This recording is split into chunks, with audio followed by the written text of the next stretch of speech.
I thought that was it, that I would live no more. I could feel the very life drifting away from me. I could only liken the feeling to that feeling one gets when one is asleep and is trapped within the body, but one's mind is awake. The head begins to pain and you feel a sinking feeling.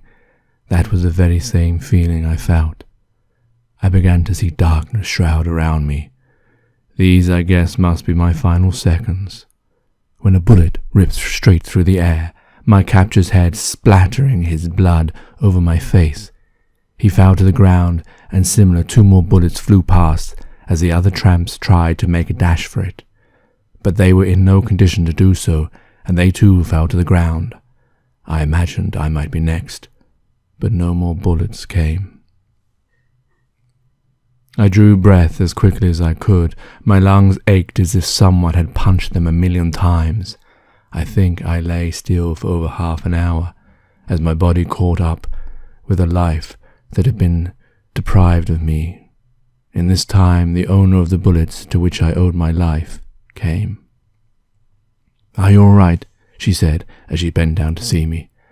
"Yes," I coughed, still gasping for air.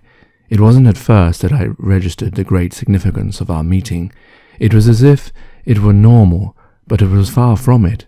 She helped me up when we made our way back to the red bus I had earlier acquired. "What happened here?" I said. "I'm not sure. I was hoping you might know." "All I remember is waking up," I continued. "There was a fog. I couldn't see anything." "Yes, same here," she added.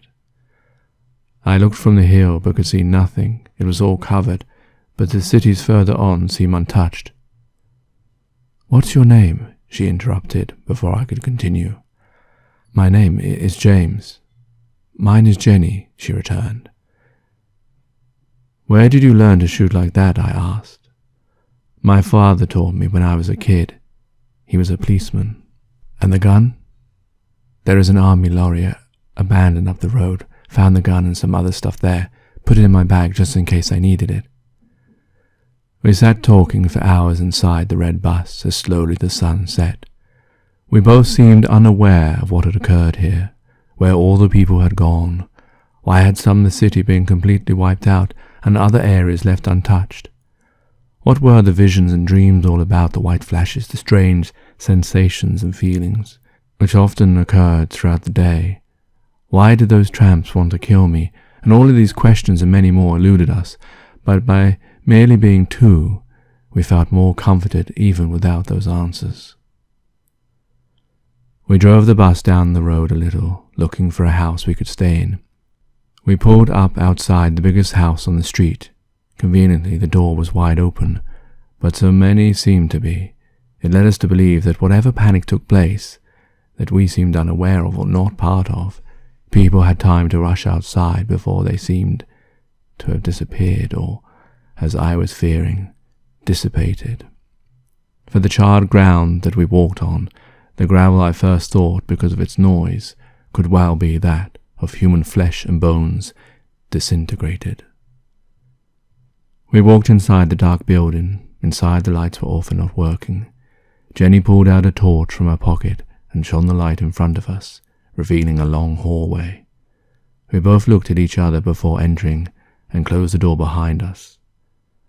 Why we did so I'm not quite sure, as we both knew that we were likely to be the only 2 people around, and yet customs and traditions of our life, as once we had lived it before, continued. But for how long these customs would last, I was unsure, for man by his very nature adopts and alters with time. Without this facility, we would soon be cavemen. The house was quiet and still. It reminded me when I was younger. In my youth, I and a friend had entered a dark house that was being demolished. The floors creaked and dust was everywhere. There was no glass in the windows, but it was not the aesthetics that caused this memory to remain. It was the feeling of the emptiness of the house, and yet devoid of human interference. It also seemed more alive than a house lived in. It had a kind of dark character, full of mystery and secrets, and this feeling was again conjured up as they entered this house. I left Jenny to the downstairs whilst I braved the upstairs. I held tightly onto the banisters, as I had no light to see with, only Jenny had the torch. As I creaked slowly up them, my eyes started to adjust to the darkness that surrounded me, to which I was walking blind into. Once again I was left outstretching my arms so not to walk into anything. I walked across the landing into a room that I guess must have been the bedroom. The door was wide open and I could see a bed there, and a chair and a table, but no sign of life. Other than unopened letters and bills, I presumed. Having found that the bedroom was empty, I went to the next room. The door was closed. From the glazed window outside, I assumed this to be a bathroom. I slowly opened the door, and it was then that I was greeted with a dark shape scattered on the floor. It took my eyes a few seconds to piece together what the shape once was. As it was then, I was struck with a deadly fright, as that which was in front of me had once been a human body. Now in its present horrific state, it was left decaying on the floor.